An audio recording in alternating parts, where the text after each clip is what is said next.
የዲሞክራሲ ስርዓት ግንባታ በሂደት የሚዳብር የሁሉንም አካላት ተሳትፎ የሚጠይቅ የጋራ ውጤት ነው።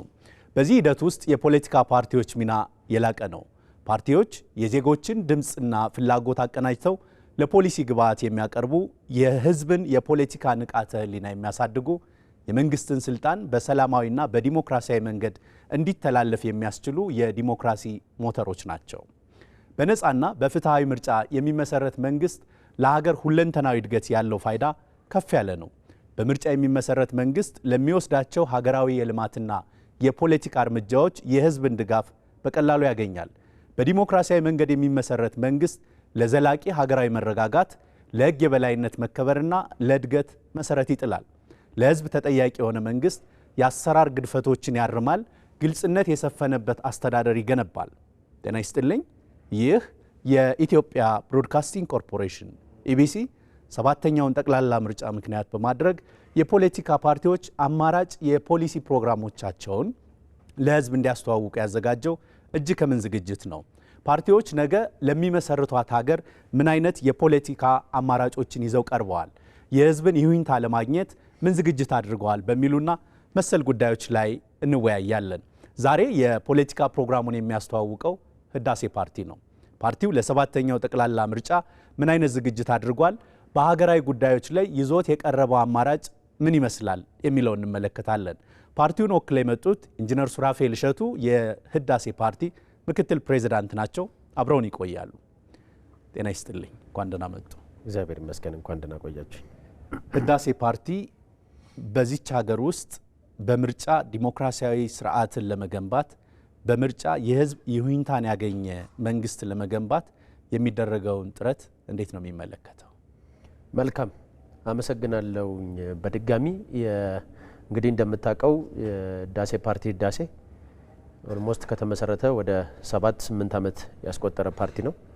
ፓርቲው በሰላማዊ መንገድ የሚደረግ የስልጣን ሽግግርን ታሳቢ ያደረገ የሰላማዊ ትግልን አማራጭ ተጠቅሞ ወደ ስልጣን ለመምጣት የሚያደርግ እንቅስቃሴ የሚያደርግ ፓርቲ ነው።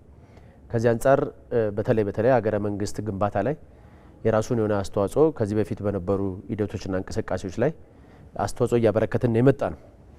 ይህን ስንል በብዛት እንደምታስታውሰው በእኛ ሀገር በተለምዶ የምንከተለው ስርዓት ብዙ ጊዜ ስልጣንን በኃይል ወይም ደግሞ በጠመንጃ መያዝ አለብን በሚባል የአፍሪካ አህጉር ውስጥ የምንንቀሳቀስ አካላቶች እንደመሆናችን መጠን በዛው ልክ ደግሞ የህሳቤ ለውጥ በማምጣት በሰላማዊ መንገድ ስልጣን መያዝ አማራጭ የሌለው መንገድ ነው ብለን እናምናለን። ከዚህ አንጻርም ሰባተኛው ሀገር አቀፍ ምርጫ ሀሳባችንን መሰረት አድርገን ለህዝብ አቅርበን ለመመረጥ በምናደርገው ጥረት ላይ ፓርቲው የቅድመ ዝግጅት ስራዎች የምንላቸውን በተለይ ጉባኤ አዘጋጅተናል። ባለፈው የመደበኛ ጉባኤ አድርገን ነበረ። በዛ የመደበኛ ጉባኤ ላይ ለምርጫ ያሉንን ዝግጅቶች ሙሉ ለሙሉ አጠናቀን ለእጩዎቻችን ይፋ አድርገን የምንወዳደርበት የምርጫ ምልክትም ጭምር ለህዝባችን በሚገልጽ መንገድ አሳይተን ነው ወደ እንቅስቃሴው እየገባ ነው። ከዚህ አንጻር ሞላ ጎደል በምንለው ደረጃ ሙሉ እንቅስቃሴዎቻችንን በሁሉም ክልል በሚባል ደረጃ ላይ እጩዎቻችንን አስመዝግበን ወደ ምርጫው ለመግባት በሂደት ላይ የምንገኝ ፓርቲ ነን ያለ ነው። ምርጫው ሰላማዊ ፍትሃዊ ሆኖ እንዲጠናቀቅ የበኩላችንን አስተዋጽኦ እየተጫወትን እንገኛለን ማለት ነው። አሁን በቅርቡ ለሚካሄደው ሰባተኛው ጠቅላላ ምርጫ ህዳሴ ፓርቲ ምን አይነት ዝግጅት ነው ያደረገው? ምን አይነት የፖለቲካ ርዕዮተ ዓለም ይዞ መጥቷል? መልካም የምንከተለው የፖለቲካ ርዕዮተ ዓለም ወይም ደግሞ ፕሮግራማችን ያስቀመጥነው ሊበራሊዝም የሚል አብዛኛው ጊዜ እንደምታየው እስካሁን በነበረው የመንግስት ስርዓት ውስጥ የቡድን መብቶችን የሚያስከብር ስርዓት ነው የሚከተለው። ወይም ደግሞ ካልተደራጀክ ወይ ካልተሰበሰብክ ብዙ ጊዜ የግለሰብ የሆነ ወይም የሰብአዊ መብቶች የሚባሉትን በአግባቡ እየተተገበረ የመጣንበት ሁኔታ አይደለም ያለው። ከዚህ አንጻር ሊበራሊዝም የኢኮኖሚ ስርዓቱን በደንብ አድርጎ ሊያሳድግ የሚችል የግል ባለሀብቶችን ሊያበረታታ የሚችል በዛው ልክ ደግሞ እነሱን እየለወጠ እያሳደገ በሄደ ቁጥር ደግሞ የስራ እድል ፈጠራው ላይ የኢኮኖሚ ስርዓቱ ላይ የራሱን አስተዋጽኦ ሊያበረክት የሚችል ሊበራሊዝም ነው የምንከተለው። ይህን ስንል ግን በቡድን የሚመጡ አካላቶችን መብት አናከብርም ማለት አይደለም። በቡድን የሚመጡ መብቶችንም የእነሱንም መብት እያከበረ የግለሰቦችንም መብት የሚያነሱትን ጥያቄ መፍትሄ እየሰጠ መልስ እየሰጠ የሚሄድ ስርዓት ነው። ከዚህ አንጻር ስንመለከት ባለፈው ጊዜያቶች ውስጥ የግለሰቦችን የመናገር የመጻፍ የመደራጀት መብት ጭምር የገደበ ስርዓት ላይ የነበርንበት ሁኔታ ነበር ማለት ነው።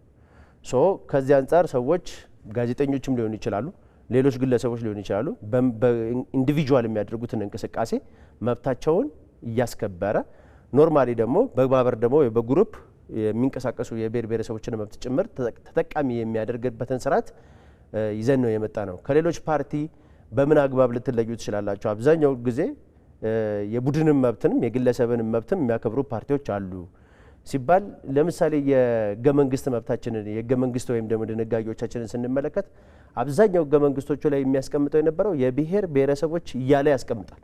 ለምሳሌ ገጽ 4 ጋር ህገ መንግስቱ ጋር ስንሄድ ብሔር ብሔረሰቦች ይላል።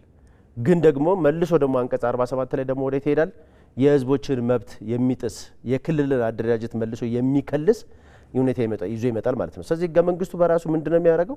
ለስርዓቱ ማነቆና የራሱ የሆነ የተለያየ እሳቤ ይዞ የሚመጣ እንደመሆኑ መጠን ሊበራሊዝም ግን የሰዎችን መብት እያከበረ የኢኮኖሚ ስርዓቱን እያሸጋገረ የሚሄድ በዛው ልክ የስራ እድል ፈጠራው ላይ የፋይናንሻል ስርዓታችን ላይ ስርዓት የሚያስከትል ይዘን ነው የመጣ ነው ማለት እንችላለን።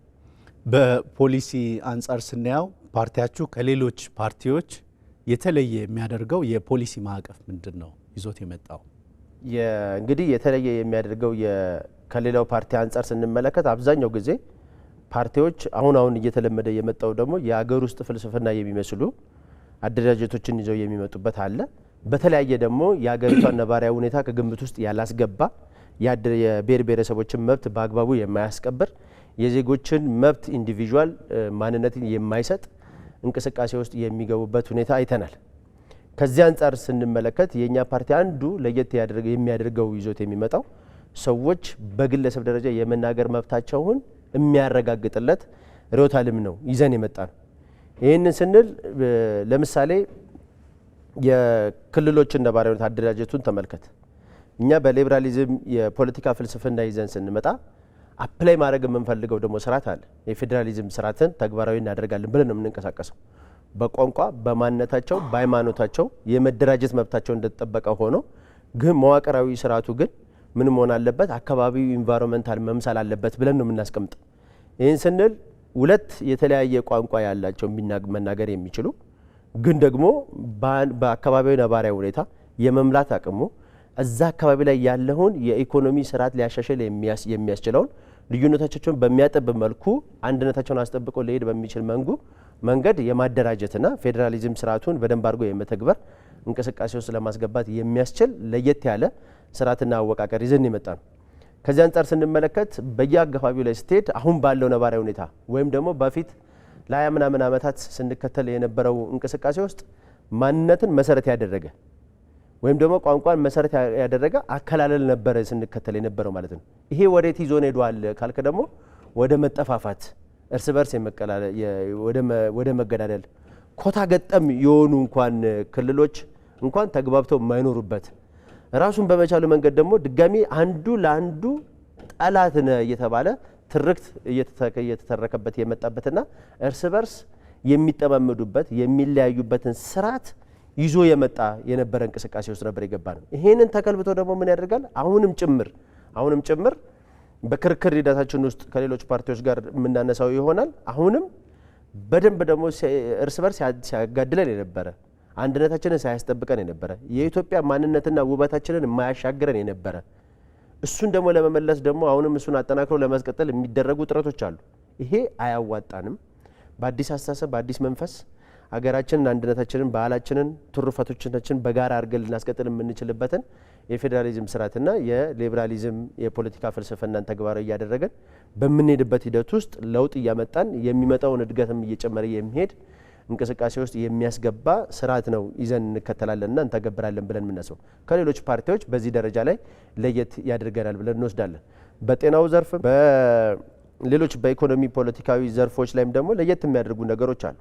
ለምሳሌ ከጤናው አንጻር ስንመለከት አብዛኛው ጊዜ ያለው ላይ እየጨመረ የሚሄድ እንጂ የመከላከልን የጤና ስርዓትን ተግባራዊ የሚያደርግ ፕሮግራም አይደለም ይዘው እየመጡ ያሉት። እኛ ቢያንስ ግን በተቋማት ደረጃ፣ በክልል ደረጃ፣ በዞን ደረጃ፣ በወረዳ ደረጃ ቢያንስ ኬዞች ከመከሰታቸው በፊት ልንከላከል የምንችልበትን ስርዓት ተግባራዊ ማድረግ አለብን ብለን ይዘን የመጣንበት ነው። ይሄ በደንብ አድርገን ባለፉ በነበሩ ፕሮግራሞች ውይይቶች ላይ ያዳበርን የተመራመርንባቸው ወደ ፕሮግራም እያካተትንባቸው የመጣንባቸው ነው። የሌሎችንም ፖለቲካ ፓርቲዎች ልምድ ተሞክሮና ይዘውት የመጡትና እኛ ልንለይበት የምንችልበትን ያህል ብለን የያዝንበትን ስርዓት አካተን ነው ይዘን የመጣ ነው ማለት።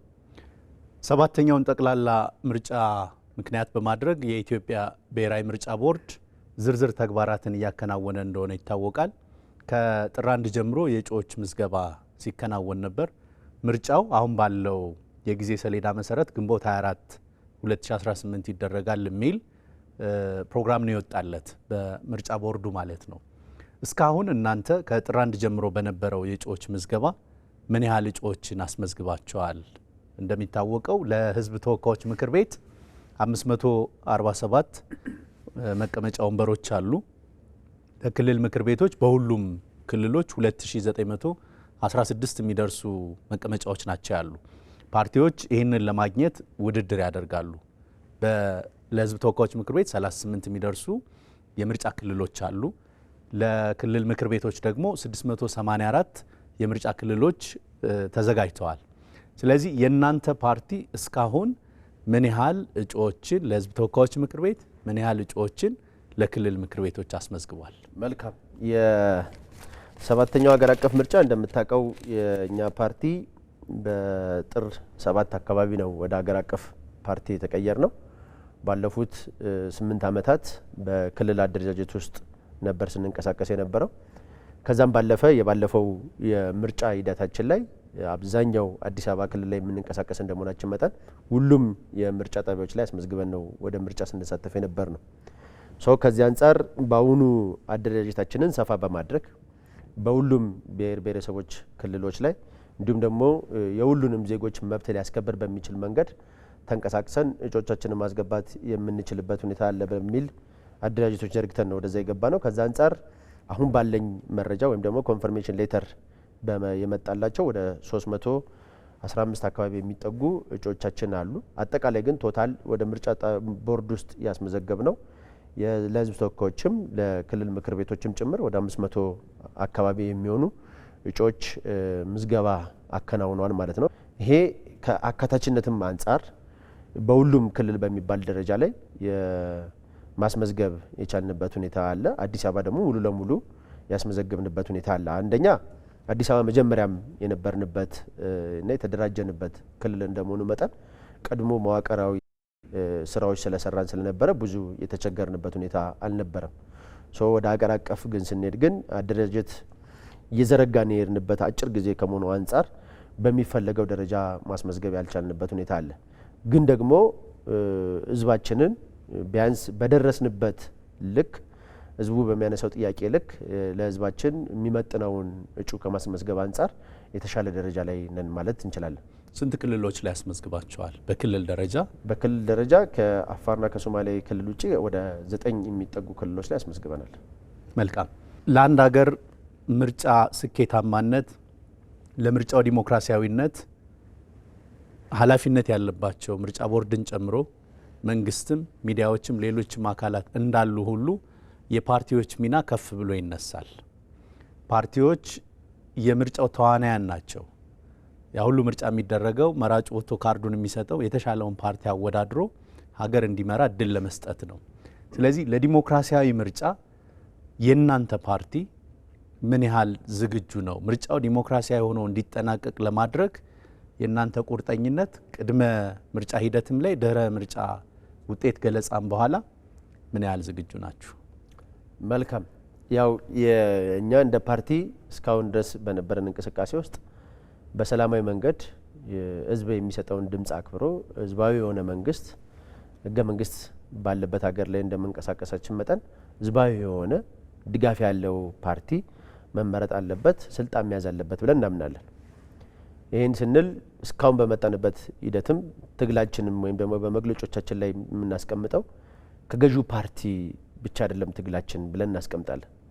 ለምን ብትል የዚችን ሀገር ሁኔታ ወደፊት መሄድ የማይፈልጉ ኃይሎች አሉ። በርካታ ኃይሎች ወደ ኋላ መጎተት የሚፈልጉ አሉ። በርካታ ጥያቄ ደግሞ ያለን ሀገር ነው። እንደምታውቀው አንድ ቤት ተሰርቶ በጣም የሚያምር ውል ያለው ቤት ከተገነባ በኋላ በር ያሌለው አገር ሆነን የቀረን ሶ አንድነታችንን አስጠብቀን ውበታችንን እንደተጠበቀ ሆኖ ለምናነሳው ጥያቄ ሁሉ እና በር ያለው አገርም እንድንሆን ጭምር መጀመሪያ ራሳችንን በሕግ ማመን አለብን ብለን ከምናመን ፓርቲዎች መካከል አንዱኛ ነን። ከዚህም አንጻር እስካሁን በነበረው ሂደትም ባለፈውም 6ኛው ሀገር አቀፍ ምርጫም በነበረው ሂደት ውስጥ ያሸነፈውን ፓርቲ መልካም እድል ብለን የተመኘን ቀድመን መግለጫ እየሰጠን በዛው ልክ ደግሞ ህዝብ የሰጠውን ኃላፊነትን ደግሞ በአግባቡ እንዲጠቀም ጭምር አደራ ያልንበት ከክራይ ሰብሳቢነት በጸዳ መልኩ ህዝብን በታማኝነት እንዲያገለግል ጭምር ሀሳብ የሰጠንበት ነው። አሁንም ደግሞ ሀገር አቀፍ 7ኛው ሀገር አቀፍ ምርጫ ደግሞ በሰከነ መንፈስ ህዝቡ ይበጀኛል፣ ፕሮግራሙ ህዝብን ያሻግራል፣ አገሬን ይለውጥልኛል የሚለውን ህዝብ ሲመርጥ የህዝብን ድምጽ የምናከብርበት ቀጣይ ደግሞ ውጣ ከቤት እና ህዝቡን የመረጥከውን ህዝብ ድጋሚ ደግሞ የመረጥከው መንግስት አልመጣልም፣ ተነስ ድንጋይ ወርውር፣ መንገድ አቃጥል ምናምን የሚለውን ስርዓት ውስጥ መግባት አንፈልግም። እንዲደገም በሀገራችን ታሪክ ውስጥ አንፈልግም። ሶ ከዚህም አንጻር እኛ ድጋፍ የምንሆንበት የተመረጠውን ፓርቲ ወደ ስልጣን መጥቶ ህዝብን የሚያገለግልበት ጭምር እንዲሆን እኛ የበኩላችንን አስተዋጽኦ ለማበረከት ካሁኑ ዝግጁ የሆንን ፓርቲዎች ነን።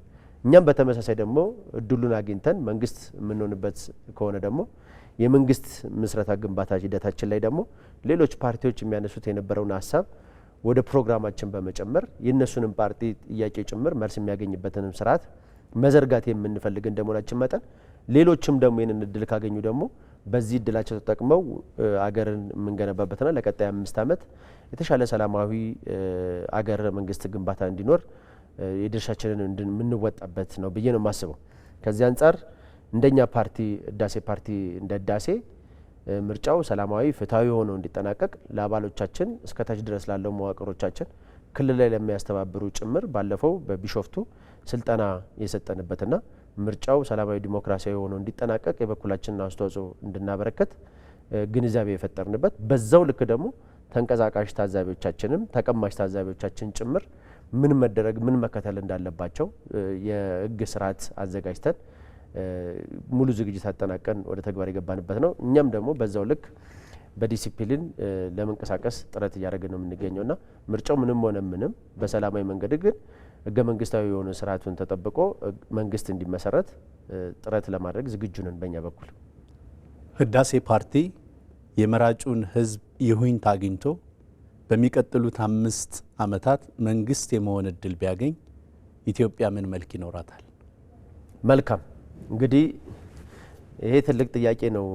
እኛ በሚቀጥሉት 5 ዓመታቶች ውስጥ የህዝቡን ልብ ትርታ ወስደን ህዝባችን የተሻለ ፖሊሲ ፕሮግራም ይዛችሁ ነው የመጣችሁት፣ ካለንበት የድህነት ችግር ካለንበት የሰላም እጦት ታላቅቁናላችሁ ታሻግሩናላችሁ ብለው ድምጽ ከሰጠን አንደኛ የኢኮኖሚ ስርዓታችን እንደምታውቀው በጣም ውዥብርብር የሆነ በራሱ ሰዓት የግለሰቦች ተጠቃሚ መብትን ያላከበረ የሰላም እጦት እዚህም እዛም ችግር ውስጥ የገባንበት በዛው ልክ ደግሞ በልቶ መግባት በልቶ መውጣት ማደር ጭንቀት የሆነበት አገር እንደመሆኑ መጠን ቢያንስ አሁን የተጀመሩ መልካም ስራዎችን የምናስቀጥልበት ሰው ደግሞ በልቶ የሚውልበት ስርዓት የምንዘረጋበት በዛው ልክ ደግሞ በሺዎች የሚቆጠሩ የስራ እድል ፈጠራዎች ስራ አጥ የሆኑ ወጣቶች በየቦታው የምናይበት ግን ደግሞ የምንከተለው የሊበራሊዝም ስርዓት ለግል ባለሀብቱ እድል የሚሰጥ ስለሆነ ሀገር ውስጥም ያለው ውጭም ያለው ባለሀብቶቻችን ወደ ኢንቨስትመንት በመግባት በርካታ የስራ እድል ፈጠራ ላይ አስተዋጽኦ እንዲያበረክቱ ማድረግ ላይ ትልቅ አስተዋጽኦ ትኩረት ሰርተን የምንሰራ ነው የሚሆነው። በዚሁ ልክ ደግሞ ወደ ውጭ የሚወጡ ምርቶችንም በእጥፍ እንዲሆኑ በማድረግ ደረጃ ላይ ፖሊሲ በመቅረጽ በዛው ልክ ዜጎቻችን ተጠቃሚ የሚሆኑበትንም ስርዓት መዘርጋት ላይ ትኩረት አድርገን እንሰራለን። እኛን ከሚመስሉ በሰላማዊ መንገድ ታግለው ማሸነፍ እንፈልጋለን የሚሉ ፓርቲዎች ጋር ተመሳሳይ የርዕዮተ ዓለም አስተላለፍ እንኳን ባይኖረንም ግን ሰላማዊ እንቅስቃሴ ለሚያራምዱ ፓርቲዎች ጋር በጋራ በመስራት ሀሳቦቻቸውን በመቀበል በእኛ ፕሮግራም ውስጥ በማካተት የተሻለ ስርዓት የምንዘረጋበት ጊዜ ይሆናል ብዬ ገምታለሁ። በዛም ባለፈ ደግሞ የውጪ ፖሊሲያችን ላይ በተለይ ከጎረቤት ሀገሮቻችን ጋር የእኛን ጥቅም ያስከበረ የእነሱን ጥቅምም ደግሞ ባከበረ መልኩ አድርገን በተለይ ቀይ ባህር ጥያቄዎቻችን የወደብ ጥያቄዎቻችንን የምናስመልስበትና በር ያለው አገር ለማድረግ ጥረት እናደርጋለን ብዬ አስባለሁ። ከዛም ባለፈ በተለይ በኤሌክትሪክ ፓወር ላይ ያገኘነውን ለውጥ የህዳሴ ግድብ ላይ ፍትሃዊ በሆነ መንገድ የእኛን መብት ባላስከበረ የሌሎችንም ሀገር ጥያቄዎችንም ደግሞ ባልነፈገ መልኩ ግን የሀገሪቷን ሀብት ንብረት ተጠቃሚ ሊያደርግ በሚችል መንገድ ስርዓት ዘርግተን ኢትዮጵያን ከምንጊዜም በላይ ሰላሟ የተረጋገጠ ሀገር የምናደርግበት ሁኔታ አለ። ከዛው ባለፈ ደግሞ በተለይ እንደምታየው ሌላ የተለያየ ጥያቄ ያላቸው እዚህም ታጥቀው በትጥቅ ትግል የሚንቀሳቀሱ ቡድኖች ወይም ግሩፖች የእነሱን ሀሳብ በመቀበል በጠረጴዛ ጉዳይ ላይ ቁጭ ብሎ በመነጋገር በመወያየት ችግሮቻቸውን በመፍታት ለቀጣይ 5 ዓመት ሰላማዊ የሆነ አገር በመገንባት ከትምህርት ገበታ ላይ ያልገቡ የነበሩ ልጆችን ወደ ትምህርት ገበታ ገብተው ትምህርት የሚማሩበትንም ስርዓት ጭምር እንዘረጋለን ብለን ነው የምናስበው።